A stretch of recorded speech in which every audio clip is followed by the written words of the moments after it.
Good morning. My name is Cameron Byrne, General Manager Partnerships here at the AFA. I'd like to introduce you to today's webinar titled COVID Stimulus Package Delta Variant, brought to you in partnership with our good friends at Zurich.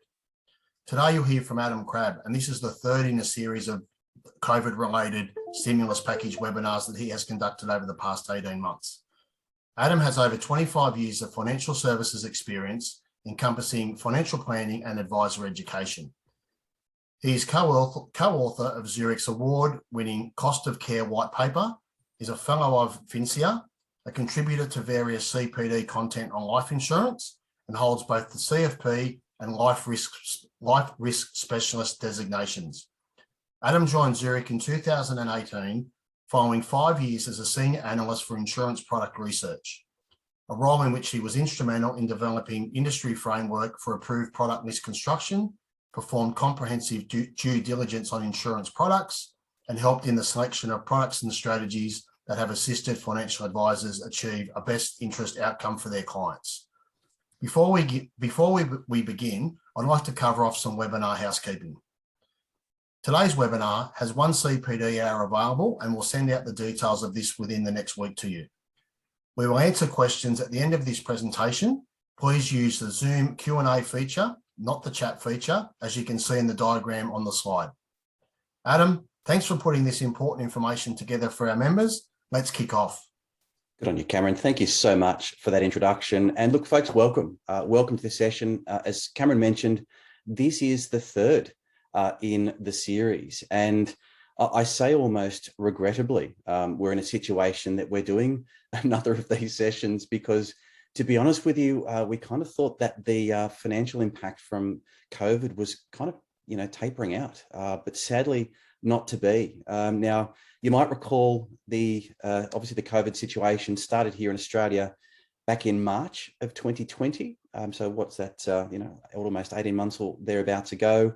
And one of the things that we really wanted to do at Zurich, folks, was to try and put together a bit of information relating to the financial packages that were available. Many of our distribution team were getting questions around the sorts of help that their clients were reaching out for, clients who were in business, clients who were salaried employees.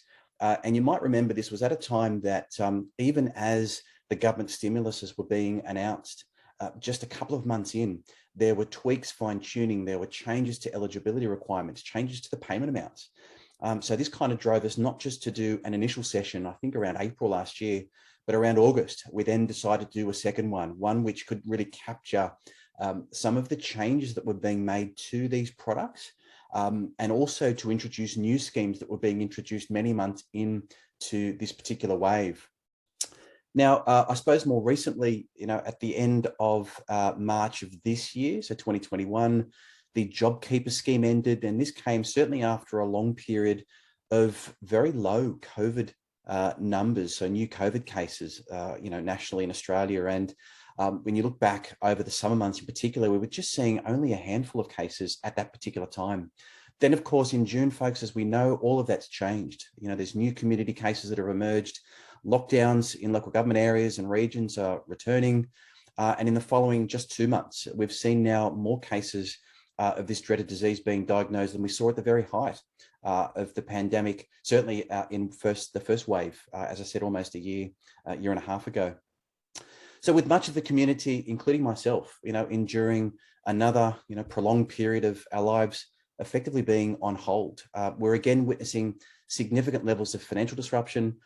And it's really been this driver that we've put this particular session together for you today. Now, you're probably listening from various corners of the country, and there are certain areas that are still in lockdown, as you know, others that are out of lockdown. But I think part of the key message for this session is, even if you are freely moving about the community, there is still opportunity today to reach out for your clients to get access to some of the government measures that they might have been able to get access to because of this Delta strain. So that's something that I'm going to be touching off with you in this particular session. Now, so today we'll spend some time covering the very latest, what is available from the government for what regions, and certainly what is current as of, today's date. So this session is being recorded. Today is August 17. So the reason I mention that, for those that are dialing in at a later stage, it is highly likely that the information that we cover may have been, well, different, and it might not just be in the months ahead, but certainly in the days and weeks. And if I can be frank, in preparing this particular session, I've had to check in daily on various elements of government stimulus support measures, because what's quite interesting is the number of changes that I've seen, and not like necessarily big ticket changes, but some for things like eligibility, increases in payment amounts, not just areas that are changes in terms of those local areas. So really, the change might certainly seem at the face value to be challenging, but I honestly see that as opportunistic from an advice perspective, because if we're finding it challenging, your clients out there are likely to be frustrated, and I dare say we'll be reaching out in the very short term to understand what these changes mean for their financial back pocket. So that's something that I'm going to aim to address for you today. So folks, I think if we get things started, look, this statement here might seem, I think, fairly self-evident, but really it is a key theme, not just for the current pandemic climate, but I think one in which the financial support is actually being made available. And of course, the flow and impact, as I mentioned, to your advice, certainly in the coming weeks and months. Now, certain initiatives that I'll be talking through today have actually only been announced in recent days, and some still have very limited information. So you may find that your clients could start to reach out, but hopefully just the amount of information I'm able to impart to you should be enough for that driver, for them to really engage with you and seek advice. It could be for themselves, it could be for their family, it might even be for their business. So when addressing these, what I want to do is actually make sure that I cover off on some of the key themes. Now, the three key support programs that I want to cover off on are these that you can see. So the first of these is the COVID-19 disaster payment, which in the eyes of some is actually starting to become a bit of a JobKeeper 2.0. It's certainly not, but I'm going to sort of talk you through some of the differences, some of the similarities in a moment. The second one is the pandemic leave disaster payment. Now, this is a scheme where the focus is aimed purely at those who are actually impacted directly by the virus. So they might have contracted COVID-19, they might be caring for someone that has the disease, they might even be under a direction order to actually self-isolate or quarantine. So those particular cohort, they might actually qualify for this particular payment. And the third one is an unusual one. It's part of the federal government suite of crisis payments, but this one is specifically catered to the current pandemic, and it's chiefly targeted at those who are under, I suppose, what's termed as extreme severe financial hardship. So it is quite significant in terms of the financial ramifications they're under. That could be the conduit, the opener for them to gain access to that particular payment. The other things I want to do is cover off on some of the initiatives, not just to household, but to small business. I think arguably these could be some of the people that are most impacted out in the community today. And many of these, in fact, the vast majority of them are at a state and territory based level.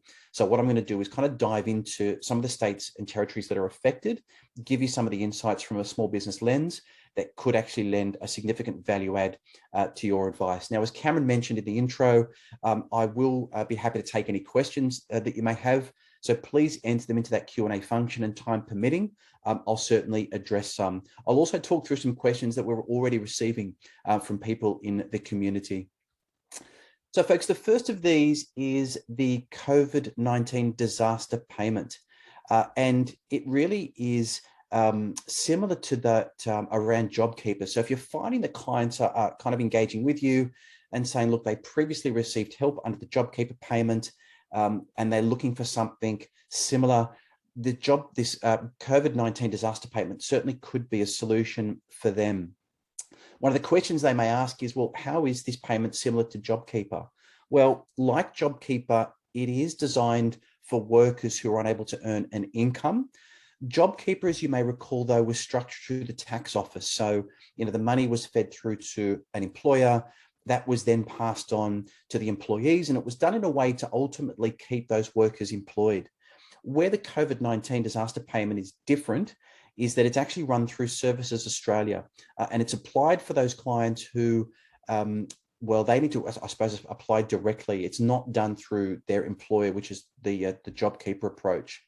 One of the other differences is that JobKeeper was a regular payment, whereas this one, up until only recently, was a lump sum type amount. So what we've actually found is some people in the community have had to apply on a regular basis to get access to this payment.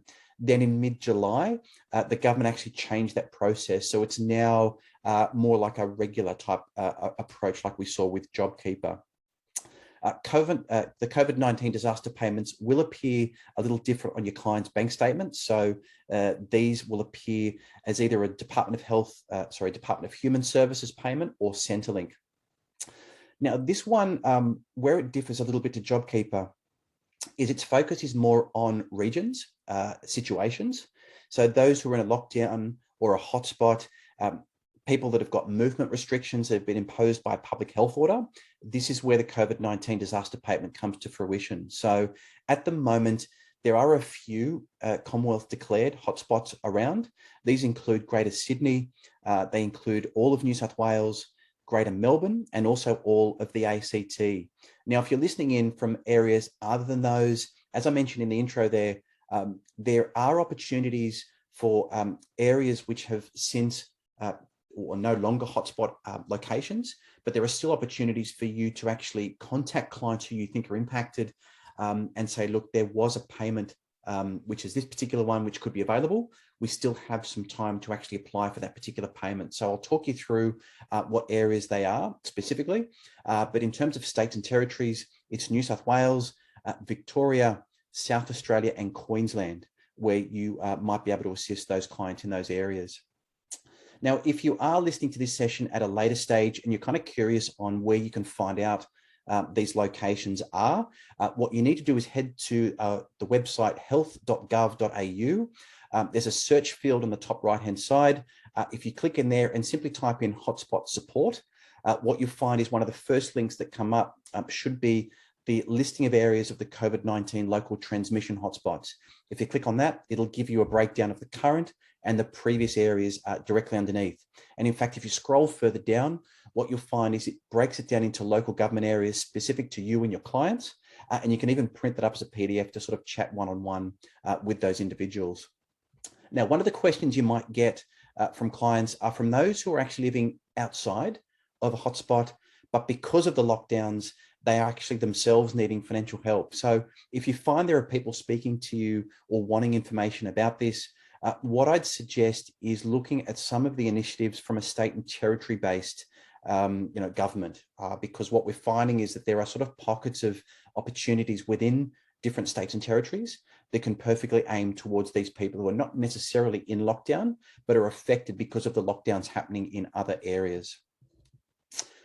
So folks, in terms of eligibility, the COVID-19 disaster payment is actually here what you can see on screen. Now, there has been, there's a couple of things I wanted to point out in terms of the eligibility because there's been a carve out for those on income support payments. Now, that might sort of spark your interest and say, well, that's a little bit different to JobKeeper. But really what this payment and what they've tried to do here from a government perspective is kind of align that from a similarity point of view. So people who are on income support will be eligible for an increase in income, but rather than it being a separate payment, it's actually a top up to their current payment. So this is kind of similar to what we saw with Job Seeker or New Start back with the in sort of the JobKeeper era. So at least there's going to be a bit of uplift for people who are not actually working or maybe receiving income support in addition to their, say, Job Seeker type payment. Now, if you have clients that are self-employed, I would highly recommend checking in with your own state and territory governments first. Now, the reason for that is some, say, sole traders, for example, may or may not qualify for the COVID-19 disaster payment, but they're more likely to qualify for a government-based incentive. And in fact, the payment they get from their state or territory could be higher. And if I use New South Wales as an example, which is where I'm talking to you from, the COVID-19 business grant, which is what the New South Wales call it, the grant payment can be between $7,500 and $15,000. So it's certainly paid to eligible businesses and can include sole traders. So that could be a real welcome financial relief to many of those people in that situation. If, however, you look at the criteria, and I'll step you through some of the specifics of that particular scheme and others in a moment, but if you find the business that you're dealing with doesn't fall into that, you can then step back into the COVID-19 disaster payment, and you should be able to give some smaller, but some financial assistance then. Now, most of the other requirements you see here, I think, are pretty straightforward. There's a couple I wanted to touch off on. And the reason for that is it may cause a little bit of confusion, or at least questions from your clients more directly. So the first of these is residency, and the second relates to what is termed appropriate paid leave entitlements. So if we look first at residency, in regards to that requirement, clients that are visa holders may or may not be eligible. Now, this includes protected special category visa holders, but non-protected, so non-protected special category visa holders won't apply. I specifically wanted to hone in on this for you folks because we have hundreds of thousands of New Zealanders living in Australia, and I dare say many of them are going to be reaching out saying, can I get some access to some government support? Now, the difference between protected and non-protected, if you're sort of not working a lot in this particular space, is that protected holders arrived on a New Zealand passport at a set date, or were here for at least 12 months over a 2-year preceding period, unless, of course, they've been separately assessed and been given that, that category as approved, that special protected category. Now, these dates in question are for the New Zealanders who were here on the 26th of February 2001, or were here in the 2 years prior, so 12 months in the 2 year prior to that date, or separately approved, and that need to be before the period of February 26, 2004, which is 3 years after that date. So just repeating the 3 criteria, they needed to be in Australia on February 26, 2001, or here in a 12-month period preceding that 2-year period, or given an approval in the 3 years after that date, so February 26, 2004. If you want more information on that, folks, I can happily revisit that in the question section a little bit later on. So New Zealanders who arrived in Australia after February 26, 2001, they are generally non-protected. And that means that they don't qualify for the Australian residency for social security purposes. Now, if you've got other clients who might be outside of Australia, generally payments can't be made if recipients are outside the country. There are some exemptions to this. There can be some approved reasons. These include those under a temporary protection type visa, or others on like a humanitarian type visa.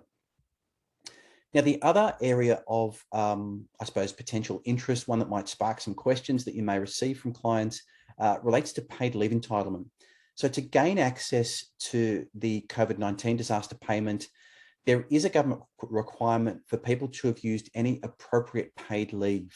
But what leave entitlements are considered appropriate?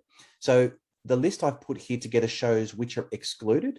And as you can see, it's quite a comprehensive list with things like long service leave, sick leave, carers leave, all excluded. But what is included, however, is any pandemic leave that might be payable, say, from an employer. So this is specifically captured, along with any annual leave that's actually taken. So annual leave is an interesting one because up until recently, this was one of those changes I sort of alluded to in preparing for this particular session.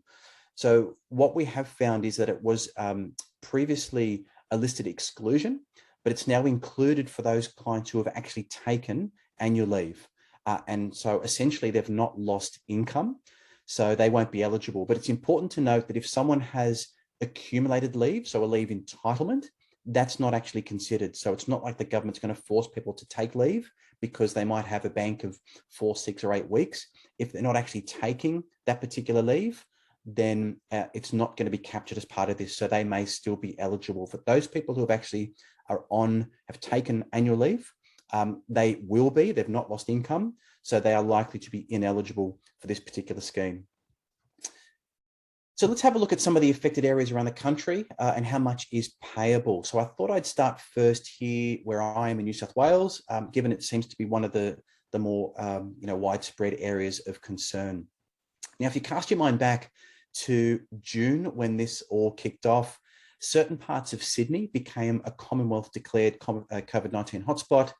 they were then subject to, a restricted stay-at-home movement.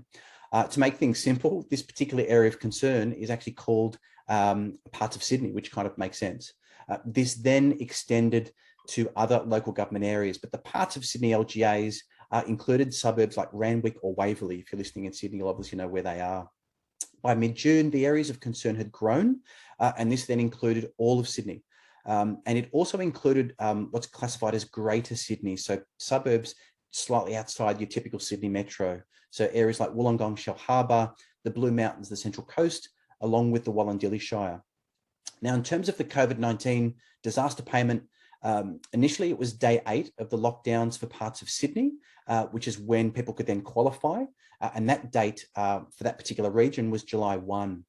Now, unfortunately, if you're looking to help clients claim for backdated payments for that particular period back at July 1, that window of opportunity has now closed.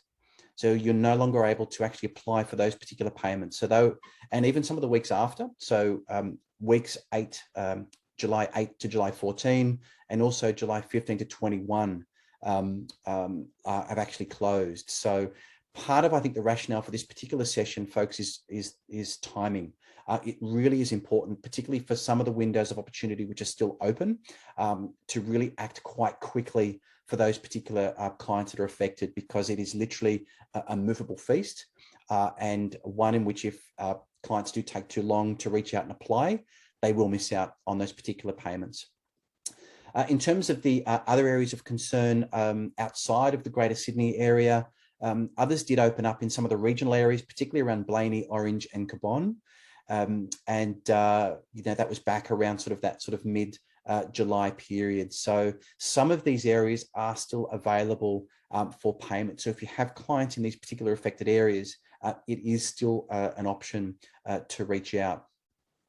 Now, when it comes to how much is paid, this is certainly an area which has actually been changing, and one I think which might cause some confusion for people in the community. The initial payments made to some of the regions, so not just parts of Sydney, but other states, which I'll talk through, like Victoria, South Australia, they actually started at these amounts that you see on here. So $325 for those who lost less than 20 hours of work, and $500 for those who lost 20 hours or more.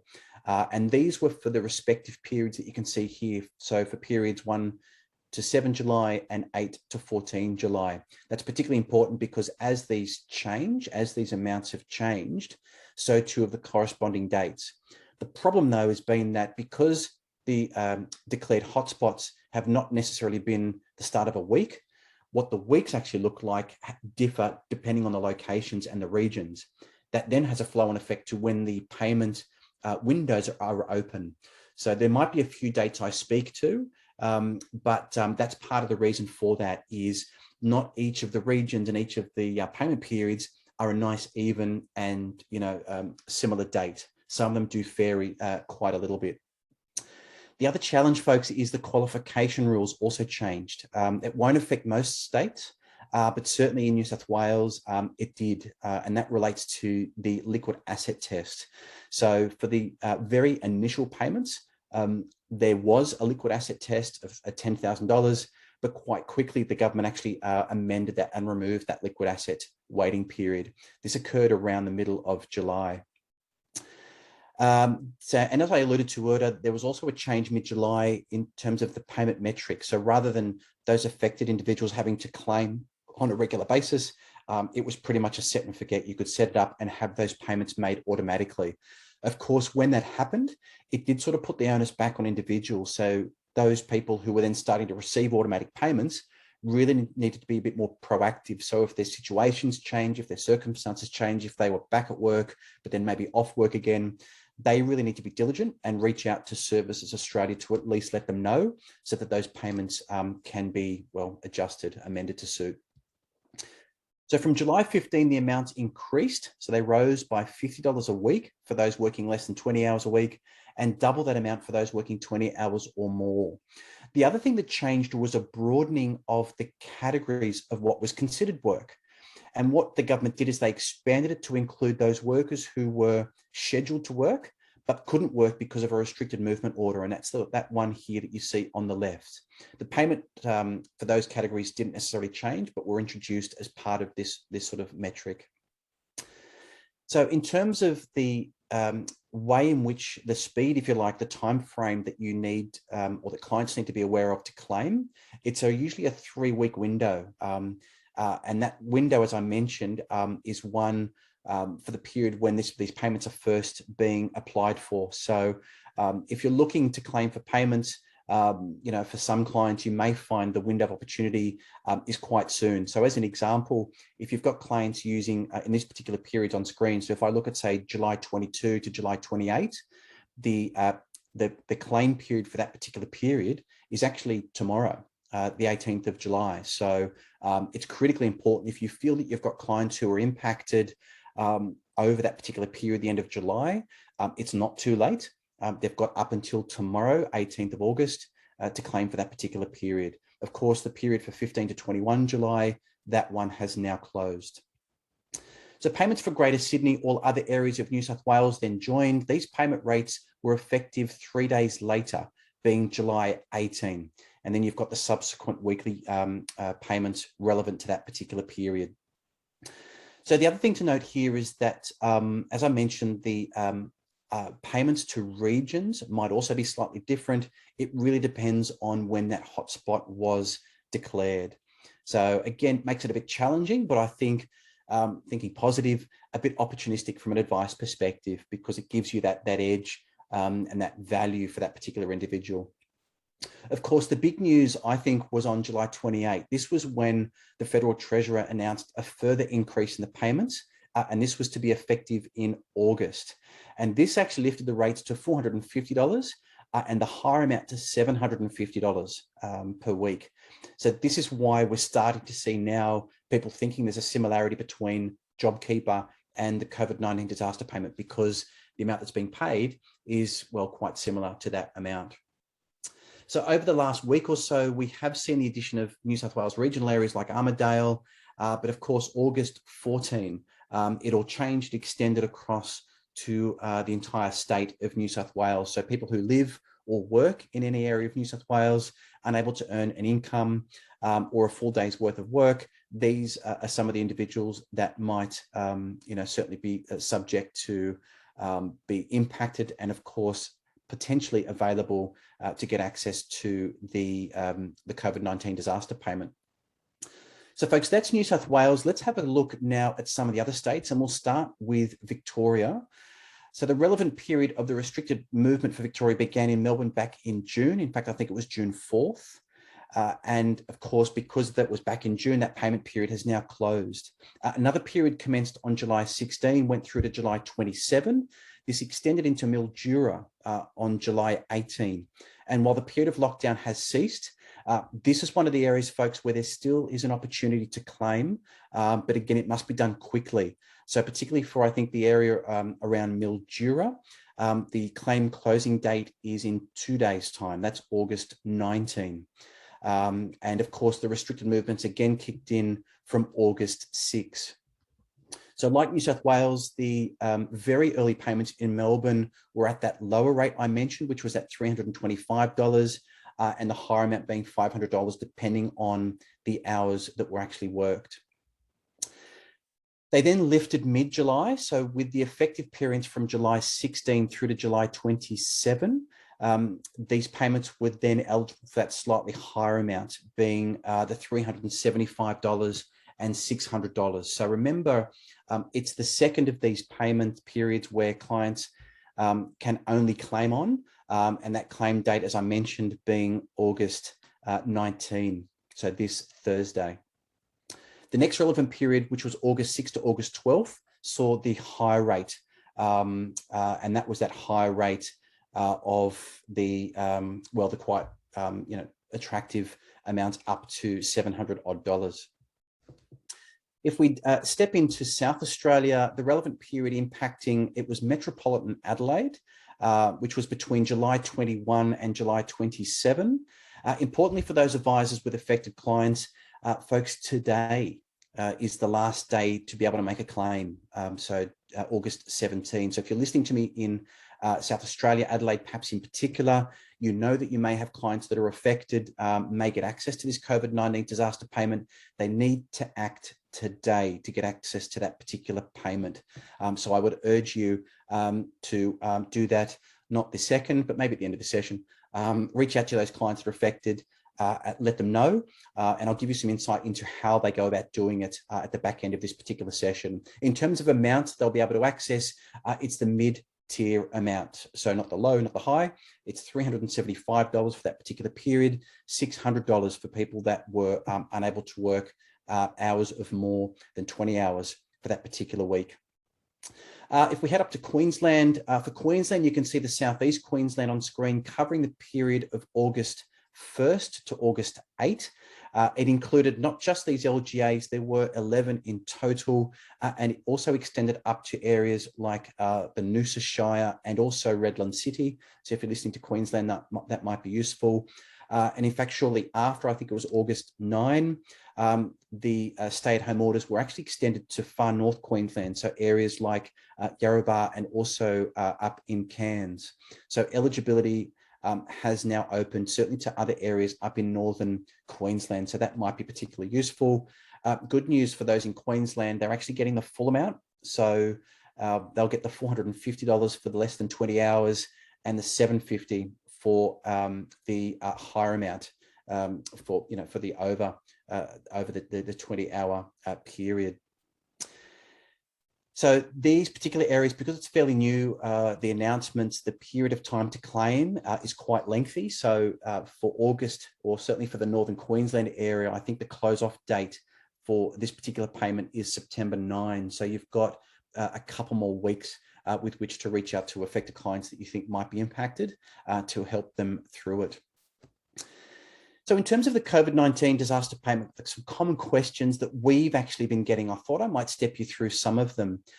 So one of them relates to, members of a couple. I think there might be some concern around people thinking, well, if it's a member of a couple, do they only get access to one of the payments? The short answer is, look, no, both people can actually qualify as long as they are both subject to, their eligibility criteria that I sort of spoke you through. So age, residency, etc. As long as they tick those boxes, they should absolutely be eligible for that particular payment. Another question you might be considering is, does a liquid asset test apply?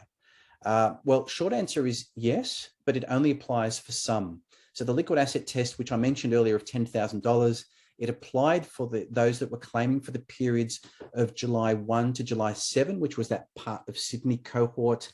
And what actually happened then was there was a change that occurred sort of mid-July. So it also did capture people in Greater Sydney, but of course with the date shift, it was July 4 to July 10.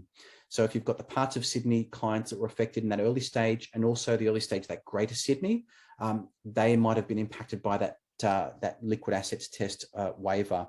And then, of course, that rule has since been changed. If you're curious as to what counts as liquid assets, it's really what funds are readily available. So this could include things like cash in the bank, savings that people might get access to. Another question you might be considering is, if a client doesn't live in an affected area but works in a designated, say, hotspot, are they eligible? The short answer is yes. They may be, because it does impact people who not just live in an area but work. It also extends to people that might have visited a particular area, so a state or region in those particular areas. If they're subject to a movement order, they may be able to get access to that particular payment.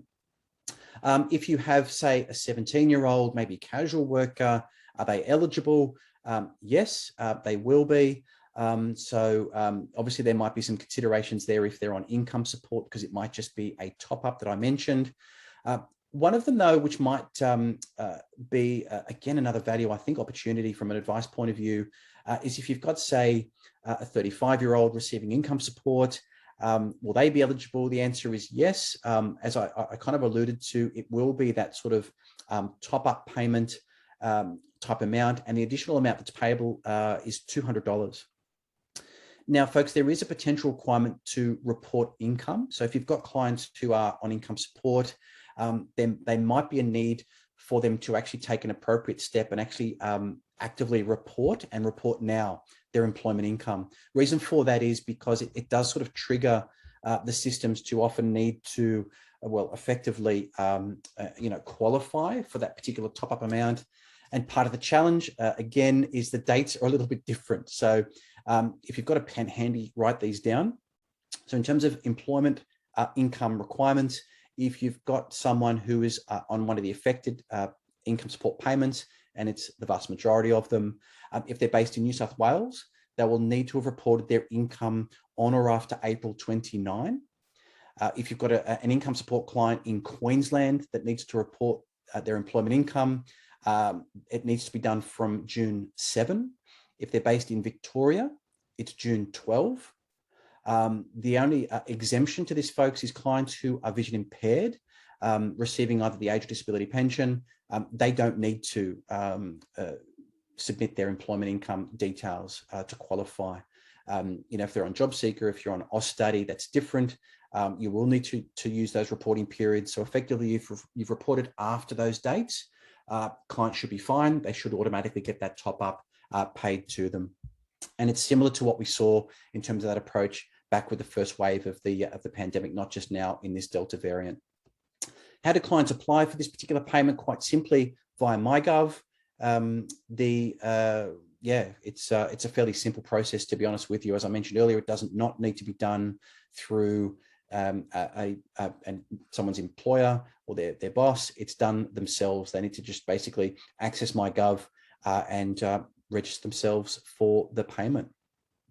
The final question there, a client who lives outside of a lockdown area, if someone is caring for someone who has COVID-19, do they qualify? In short, no, they don't. The issue here is that the COVID-19 payment is not designed for that. What they will qualify for is what's called the Pandemic Leave Disaster Payment. So I thought we might have a look at that one now, just sort of talk through clients who you think might be impacted by this. And certainly given the case numbers, I haven't seen the case numbers today. Obviously, they've only just been announced here in New South Wales. The total figures just for the pandemic wave are well into the thousands. So this is certainly something which could be relevant to those, many thousands of people out there.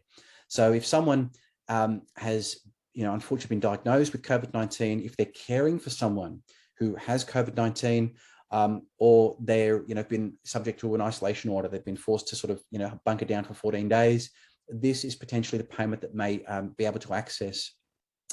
For some states and territories, what this particular payment in particular has done is meant that it's kind of ruled out a state or territory based equivalent. So to give you an example, if you're listening in Queensland, or if you've got clients who are in Queensland, there was previously a hardship payment, I think it was called. What the Queensland government has done is they've kind of, stopped paying that, because clients can now actually get access to this pandemic leave disaster payment. Now, this direction order I mentioned, it has to come from a state or territory based health official or health department, which kind of makes sense. There are some other sort of similarities in terms of eligibility with what we saw with the COVID-19 disaster payment. These include things like residency, but of course there are some differences. One of the big ones is that, if anyone is receiving any income support, so, any income in terms of, a payment being made to them, they're still getting income, or, they're receiving any income support payments themselves, they're actually ineligible for the pandemic leave disaster payment. So that's, I think, an important one to note. People who are getting, if someone's getting any income or any income support payments, they are likely to be ineligible for this particular pandemic leave disaster payment. The rate that's paid, it's a fixed amount, it's $1,500, and the payment relates to effectively a 14-day period of isolation. So, if people are receiving, family assistance like family tax benefit, childcare subsidy, for example, they may qualify for this particular benefit, and they actually need to declare this as part of their family income estimate.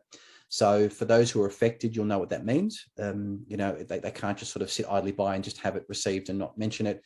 It needs to form part of that overall, cash injection, if you like. There is also a potential change to the tax treatment of both COVID-19 disaster payment and also the pandemic leave disaster payment. This is a change which has only occurred again very recently, one of the more fluid natures of this particular situation unfolding. So previously, both the pandemic leave disaster payment and the COVID-19 one were considered assessable income, and individuals needed to report them in their income tax return. But one of the things that happened on August 10 was there was an announcement, again by the Treasurer, in the form of a bill. And what this bill was designed to do was actually to make the COVID-19 disaster-related payments received, certainly for the 2021 year and perhaps moving forward, as potentially tax-free. So this is something which, again, is a bit ongoing. I believe there has been an act, not sure if it's actually reached royal assent, but if that's the case, it's another sort of nice kick up, I think, for people in the community who can then, otherwise receive this particular payment as tax-free, which is nice. Now, the third financial measure I wanted to run by you, certainly at a federal government level, is this one. It's through the government's range of crisis payments. This might be one which seems a bit left of centre. It is a little different, perhaps one that's not as well known across the broader community. And there's a few of them. So the crisis payment is kind of the overarching name for these particular conditions. But what the government's actually done is they've kind of created one specifically relevant to COVID-19. There are some relating to things like family and domestic violence. There are others for people that have been, confinement in prison or psychiatric confinement, humanitarian insurance. There's a range of them, but there's now one relating to COVID-19, and it's called this crisis payment for national health emergency. Bit of a mouthful, but that's effectively it. Now, I think where this particular payment differs, particularly across the last two that we've seen, this one is available for income support recipients, but those recipients need to be in severe financial hardship. And that's really the long and the short of it. It's not available to everybody. People need to be in significant financial distress in order to qualify. It is available, oddly, to people who are not just close contacts, but are actually feeling unwell because of COVID-19. Now, that might have a few of you maybe scratching your head thinking, really, if someone's just feeling unwell, can they put their hand up and say, hey, I want access to this payment?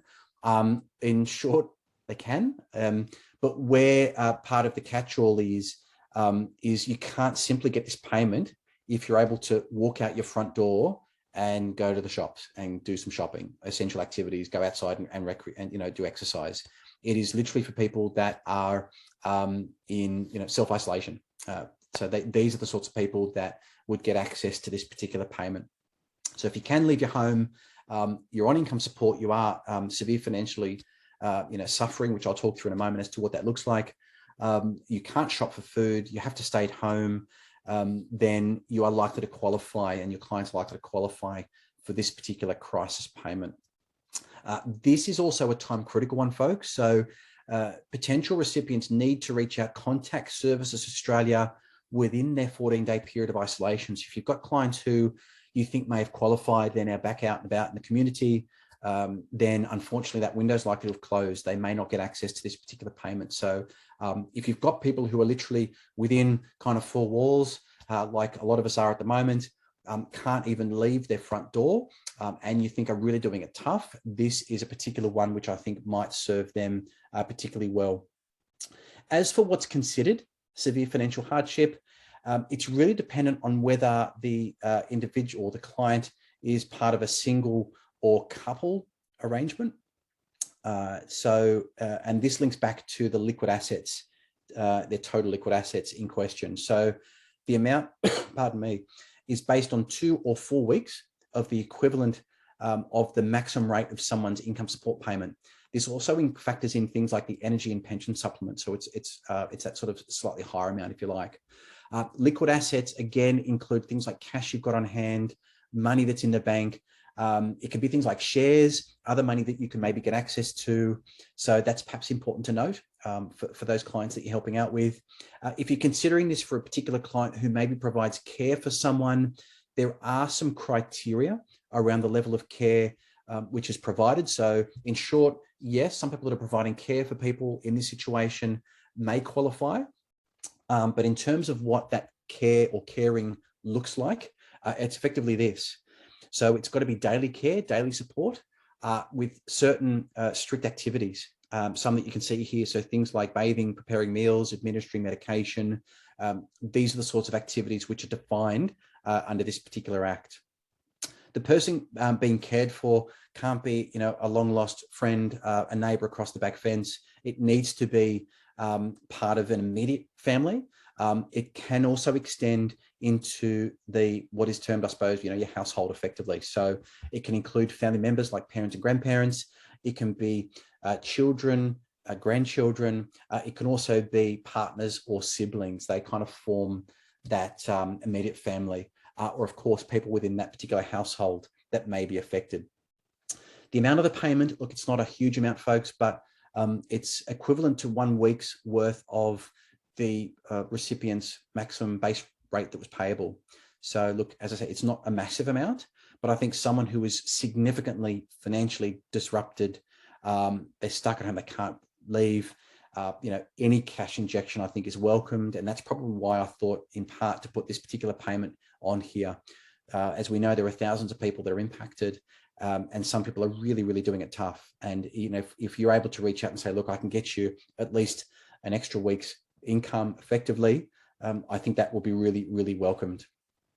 The maximum amount that people can get is actually 2 crisis payments, and that's within a 6-month period. You can only get 1 for a respective period of isolation. So, if someone's unfortunate enough in a 6-month period to be, quarantined twice, they can actually get this payment made twice for that particular period. So folks, stepping outside of the federal initiatives, one of the things I thought might be topical and might provide some welcome cash relief is from a loans perspective, a mortgage perspective. So APRA announced something similar that they did to, sorry, I'm just going to move that lens. I know there's some bright light there. The sun's peeking through, which is nice. There we go. So what APRA have done recently is they have, almost re-announced the fact that what they did last year, which was provide regulatory relief for many of the institutions that themselves are wanting to provide lending relief to people out in the community. And this was something which catered last time for a period of 3 months. It's looking likely that this next period will do something similar. So it's quite welcomed. I know that many lenders out there are starting to offer lending relief to many institutions. If your clients if you think this would be welcomed for them, and it's not sort of publicly available that a particular institution is doing it, I'd probably recommend maybe being proactive for that individual and saying, look, APRA have now announced this same regulatory reprieve that we saw in 2020. We know that part of, your requirement from an institution perspective has now been, relieved in itself. There should be an opportunity for you to pass on a bit of a mortgage deferral for that particular individual. So clients themselves may not be aware of it, but again, this could be that value add, which then says, look, hey, let's try and provide this particular relief to that particular individual. Now, it's, as a life insurer, folks, it's probably incumbent on us to, position ourselves in this regard and look, Zurich and OnePath, we also have a couple of initiatives which might be welcomed for people from a cash flow perspective that, again, are doing it tough. This could be in the form of an involuntary unemployment waiver, where we can waive premiums similarly over a similar period for up to 3 months. There's a cover suspension feature, which is longer. It's up to 12 months, but it does put the cover on hold. That might be something that you think may be relevant or not relevant, whatever the case may be. Some of the other things we're seeing is people wanting to just, manage the cost of their contract. So just take the edge off the premium if people are really doing it tough, but not wanting to let their cover go. And that could be things like turning off the inflation protection, which can, reduce the cost of that cover down, a little bit, but, I think every little bit, it certainly helps. So if you want more information on these and certainly other forms of premium relief, please reach out to Zurich and OnePath, BDM or ADM. So for a small business perspective, folks, one of the last parts of this session I really wanted to hone in on are a number of the schemes that are available for those out in the community doing us proud. Typically, they're running their own businesses, they're working incredibly long hours, and might have just basically forcibly had to have shut their doors because of what's certainly happening out there at the moment. I'm going to start with New South Wales again, I think, because it's such a topical area. Certainly has a large number of the cases which are happening at the moment. So the first of these in New South Wales is called Job Maker. So, Job Maker, which is actually not a New South Wales one, it's a sort of a federal one, but we'll start on this particular one first. I think it might be topical. Again, it's not one that pays a huge amount, but I think it, again, could be welcome relief for many out there who are wanting just anything that they get access to. So Job Maker, look, it's not, granted, it's not one just for the Delta variant period. In fact, it's been in place now since February of this year. For those not familiar with this particular scheme, it's a hiring credit scheme, and it's built to really incentivize businesses to employ more young people, specifically young people that have been out of work and actually receiving government support. So the age bracket is 16 to 35. It is open to a large number of employers. It isn't, though, available to people who actually got access to JobKeeper. So if you're sort of backward thinking how this kind of related and worked with the JobKeeper era, those businesses couldn't get both. So it was a bit of a, it was an either or type situation. For those wondering who ultimately should get access to the payment, the key point here is that employees should know it's not for them. It is for the business or the employers, the business owners, if you like. So JobKeeper, it's not a payment of salary. It is an incentive, if you like, to really help businesses subsidise the cost of employing people during that particular period. Employees, they do play a part. So the employees will actually need to complete a specific notice. And this particular notice includes things like the declaration of their age, the time they started their work.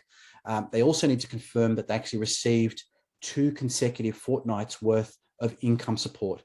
And this needed to be across a 6-fortnightly period prior to them starting that period of work with that particular employer. So it's an interesting one, but again, one which might be welcomed. So hopefully that assists. In terms of how much is paid, as I mentioned, it's not huge. It ranges from $100, and that's payable for employees who are aged 30 to 35, so the older end of the spectrum, and it's double that. It's $200 for those aged between 16 and 29. So from a state-based point of view, looking at New South Wales, I spoke earlier of the COVID-19 Business Support Grant. So the other thing they have, which I think is interesting, is a Job Saver payment. Got to love these in acronyms, right? JobKeeper, Job Builder, Job Saver. But Job Saver is designed, and I think it's quite a good one, designed to maintain New South Wales employee headcount, is really how it's positioned.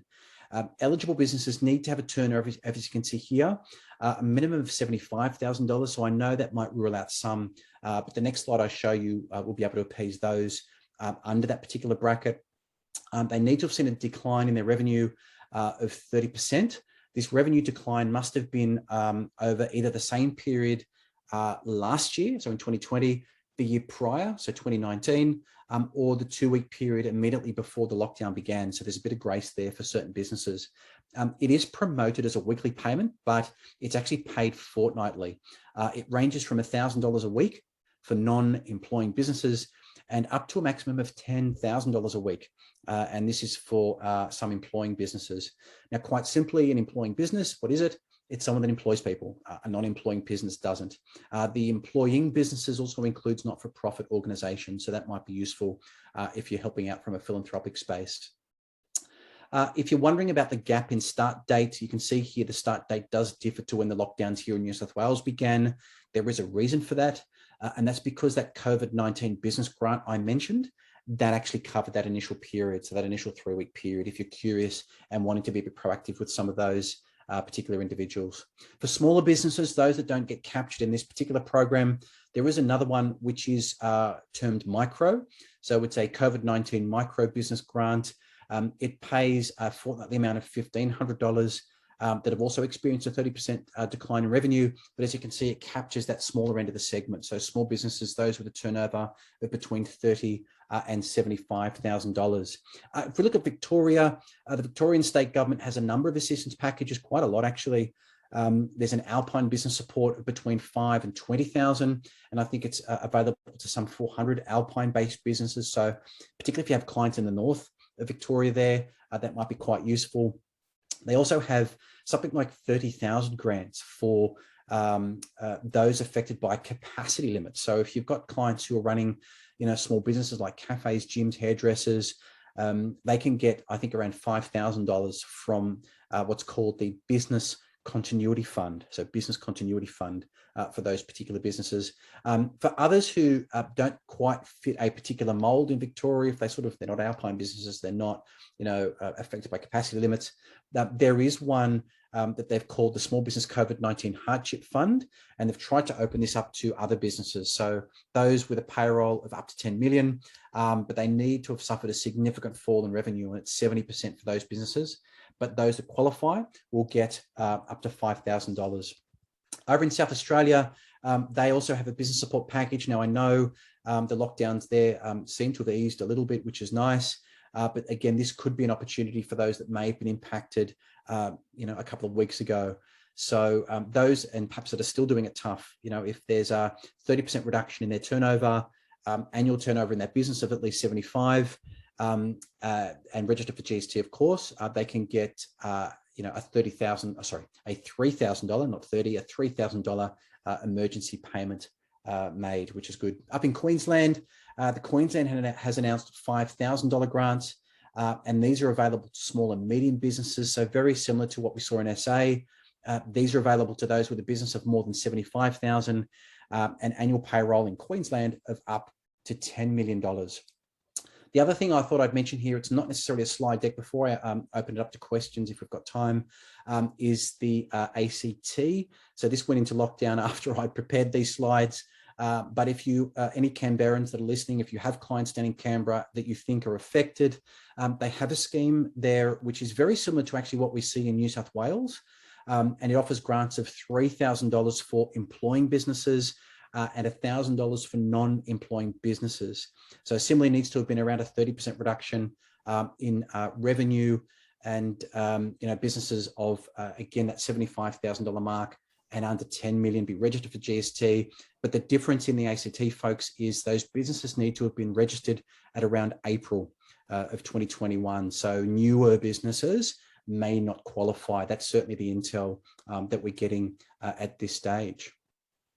So I'm happy to open it up to questions, Cameron, if any have come through. Yeah, thanks, Adam. There's only a few, so the material you've delivered has certainly hit the mark.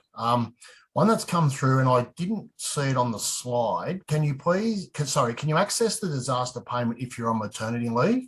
Previously accessing JobKeeper received this when going on maternity leave. So I know you spoke about unpaid leave and leave, but I didn't see maternity leave in there. Yes, maternity leave is an interesting one. It's not actually been specifically noted as part of the certainly the legislation that I've sort of trawled through. So look, my advice would be, if you do have a client in that situation, if they are on maternity leave, their income has potentially, it's certainly stopped. But I'm guessing that they're on maternity leave or unpaid maternity leave. There may be a window of opportunity for that. I would reach out to Services Australia just to discuss the specifics of that situation, because as we've seen with the annual leave, it has literally changed just in the last sort of 14 days or so.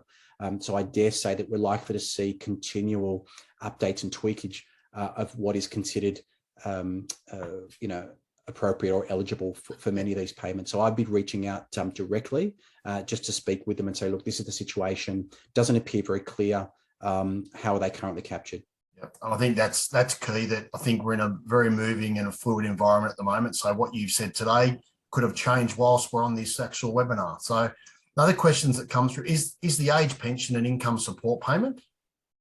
The age pension, yes, age pension recipients should be eligible for that top up as well. So I'm guessing that the question is relating to that $200 top up. So yeah, there seems to be a replication of what we saw last time. So people that are on income support should be eligible for that increase of the $200. Again, that amount could potentially change. I mentioned there is a waiver in terms of the employment income declaration for people who are vision impaired. So people who are on age pension, disability support pension, in that respect, there's been some further welcome relief. Yeah. So that might be one. The other element, which I'm not sure if it's in your questions there, Cameron, may come down to debt recovery. I know some advisors that we speak to tell us that they work with clients on debt recovery. So there's been a bit of a pause on debt raising activities. So as for, it looks like the pause is just for the length of the lockdown periods. But again, that could potentially change. So if you've got clients who are looking at having funds recouped from Centrelink, then that's, I think, perhaps one that they should also know. Okay, well, out of time, unfortunately, Adam. So the couple of questions that have come through, we'll get responses and answers to you on those. So on behalf of the AFA and the membership, Adam, thank you very much, and to Zurich for the great detail you've provided today in these uncertain times. We really do appreciate your time and the material that you've delivered. As we've said earlier, CPD will be available. You'll receive an email as a participant when that CPD is available for you, and the presentation will go up on our website as some further information for you to look at. But I think key is to make sure you keep up to date with these changes, because it is a very fluid environment. So on behalf of the AFA and Zurich, thank you very much, Adam. Thank you.